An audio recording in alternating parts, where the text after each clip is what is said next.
चापाकोट छापा भन्ज्याङ नजिक स्थापना भयो स्कुल भई सबै सरी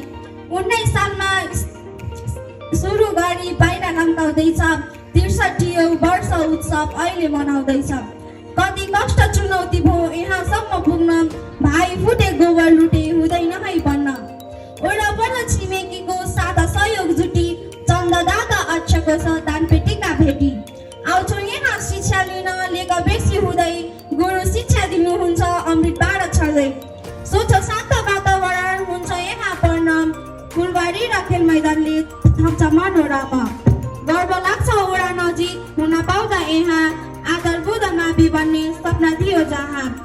इतिहास बोकेको छ यो स्कुलले पनि त्यसै होइन बनेको त जनसामूहिक भनी